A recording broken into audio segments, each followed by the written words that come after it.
नमस्कार। आज का विषय है मुगल कालीन स्थापत्य कला। मैं डॉक्टर उषा लामरोड, सहायक आचार्य इतिहास। मुगल कालीन स्थापत्य कला भाग 1 में हमने मुगल स्थापत्य शैली की प्रमुख विशेषताओं के साथ साथ बाबर, हुमायूं और अकबर के समय बनी इमारतों और उनकी विशेषताओं के बारे में जानकारी प्राप्त की थी। मुगल कालीन स्थापत्य कला भाग 2 में हम जहांगीर, शाहजहां और औरंगजेब के समय बनी इमारतों और इनकी विशेषताओं के बारे में जानेंगे। जहांगीर कालीन स्थापत्य कला। जहांगीर ने स्थापत्य कला की अपेक्षा चित्रकला को अधिक प्रश्रय दिया था, जिसके कारण उसके समय में बहुत ही कम इमारतों का निर्माण हुआ। सफेद मार्बल का प्रयोग और उस पर पच्चीकारी यानी पिट्रा ड्यूरा का काम जहांगीर के समय से ही प्रारंभ होता है। जहांगीर के समय में बनी पहली इमारत आगरा के निकट सिकंदरा में अकबर का मकबरा है। यद्यपि इस मकबरे का निर्माण अकबर के काल में ही शुरू हो गया था, लेकिन जहांगीर ने 1613 में इस मकबरे को पूर्ण करवाया। इस 5 मंजिले पिरामिड के आकार के मकबरे की सबसे ऊपरी मंजिल पूर्णतः संगमरमर की बनी है। इस मकबरे की उल्लेखनीय विशेषता इसका गुंबद विहीन होना तथा बलुआ पत्थर से बना मकबरे का दरवाजा एवं संगमरमर की बनी 4 सुंदर मीनारें हैं, जो इससे पूर्व देखने को नहीं मिलती हैं। यह पूरा मकबरा एक सुव्यवस्थित उद्यान के बीच विशाल चबूतरे पर स्थित है। जहांगीर के समय की सबसे उल्लेखनीय इमारत आगरा में बना एतमादुद्दौला का मकबरा है, जिसे नूरजहां ने अपने पिता एतमादुद्दौला की स्मृति में 1626 में बनवाया था। यह चतुर्भुजाकार मकबरा श्वेत संगमरमर का बना ऐसा पहला मकबरा है जिसमें बड़े पैमाने पर संगमरमर का प्रयोग किया गया है तथा अलंकरण के लिए इस्लामिक भवनों में पहली बार पिट्रा ड्यूरा यानी फूलों वाली आकृतियों में कीमती पत्थरों एवं बहुमूल्य रत्नों की जड़ाई का प्रयोग मिलता है। जहांगीर के शासनकाल की एक अन्य इमारत लाहौर में रावी नदी के तट पर स्थित शाहदरा में बना उसका मकबरा है, जिसके अधिकांश भाग का निर्माण जहांगीर की मृत्यु के बाद नूरजहां ने करवाया था। जहांगीर ने कश्मीर में प्रसिद्ध शालीमार बाग की स्थापना की थी और उसी ने शेख सलीम चिश्ती के मकबरे में लाल बलुआ पत्थर के स्थान पर संगमरमर लगवाया था। जहांगीर के समय की अन्य इमारतों में 1620 में सराय नूर महल का दरवाजा, अनारकली का मकबरा, लाहौर के किले की ख्वाबगाह एवं संगमरमर की मोती मस्जिद प्रमुख है। शाहजहां कालीन स्थापत्य कला। शाहजहां का काल मुगल वास्तुकला का स्वर्ण युग माना जाता है। इसके अतिरिक्त शाहजहां का काल संगमरमर के प्रयोग का चरमोत्कर्ष काल भी माना जाता है। इस काल की स्थापत्य कला की प्रमुख विशेषताएं थी इस्लामिक फारसी शैली का प्रयोग, पर्निल मेहराबे, प्याजनुमा गुंबद का प्रयोग, बंगाली शैली में मुड़े हुए कंगूरे आदि। शाहजहां ने अनेक नई इमारतों का निर्माण करवाया और साथ ही उसने आगरा और लाहौर के किलों में अकबर द्वारा बनवाई गई कई इमारतों को तुड़वाकर कुछ नई इमारतें भी बनवाई।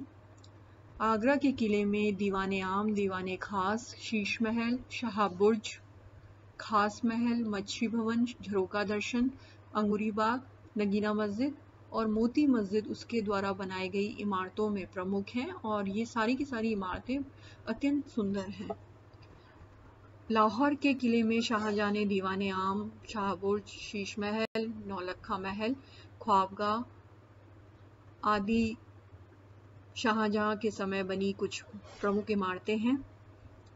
शाहजहां ने दिल्ली के पास शाहजहानाबाद नगर की स्थापना की और यमुना नदी के दाएं किनारे पर वहां एक किला बनवाया जो कि लाल किले के नाम से विख्यात है। इस किले के भीतर शाहजहां ने सफेद संगमरमर की अनेक सुंदर इमारतें बनवाई, जिनमें मोती महल, हीरा महल और रंग महल विशेष रूप से उल्लेखनीय है। इसके अलावा दीवाने आम और दीवाने खास भी है। इसके अंदर दीवाने खास और रंग महल नामक भवनों की स्थापत्य कला और पच्चीकारी का कार्य बहुत ही सुंदर और सजीव किया गया है।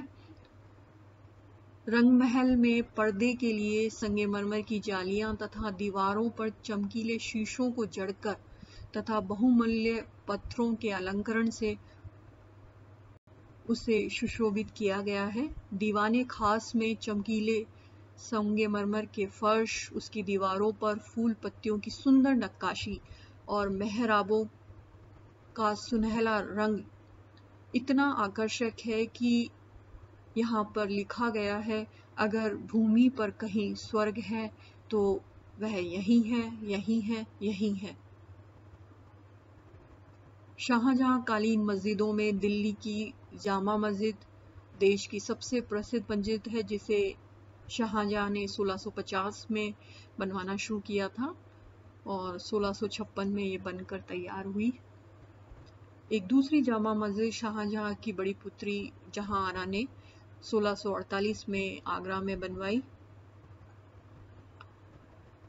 मोती मस्जिद जिसे शाहजहां ने आगरा के किले में 1656 में बनवाया था, यह भी स्थापत्य कला की दृष्टि से उच्च कोटि की कृति है।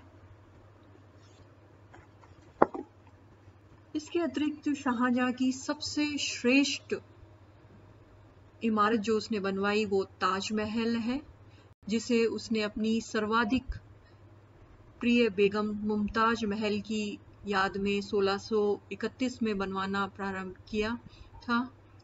इसको बनवाने में 22 वर्ष लगे और करीब 9 करोड़ रुपया खर्च हुआ।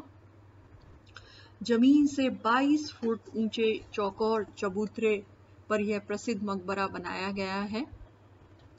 इसकी लंबाई चौड़ाई 186 फुट है।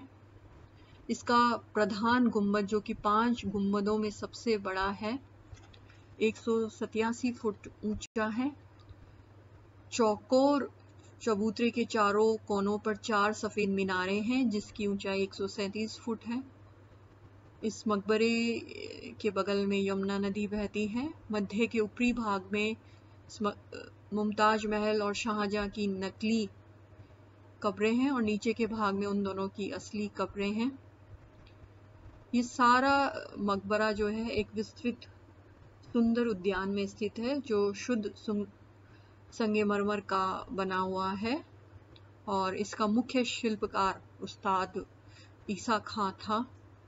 सुंदर पच्चीकारी से अलंकृत जालियां, बेल बूटों से अलंकृत दीवारें तथा सुंदर बाग, फव्वारों का समायोजन ताजमहल के सौंदर्य को द्विगुणित करने में अपना योगदान देते हैं। शाहजहां की मृत्यु के पश्चात स्थापत्य कला का पतन प्रारंभ हो गया था। उसके पुत्र औरंगजेब की ललित कलाओं में कोई विशेष रुचि नहीं थी, अतः उसने स्थापत्य कला को कोई प्रोत्साहन नहीं दिया और उसके समय में किसी भी श्रेष्ठ इमारत का निर्माण नहीं हुआ। औरंगजेब के समय बनी हुई लाहौर की बादशाही मस्जिद विशेष रूप से उल्लेखनीय है, लेकिन स्थापत्य कला की दृष्टि से यह निम्न कोटि की है। औरंगजेब ने अपनी पत्नी रबिया उद दौरानी का मकबरा औरंगाबाद में 1678 में बनवाया था, जो कि ताजमहल की नकल है और इसे दक्षिण का ताजमहल भी कहते हैं। औरंगजेब की मृत्यु के बाद जो थोड़ी बहुत इमारतें बनी, वे देश में स्थापत्य कला की गिरती हुई दशा का द्योतक है। और कुल मिलाकर इसके बाद मुगल साम्राज्य के पतन के साथ साथ आर्थिक ह्रास, शासकों की दुर्बलता तथा शिल्पकारों के अभाव के कारण मुगल स्थापत्य कला का अस्तित्व ही मिट गया। धन्यवाद।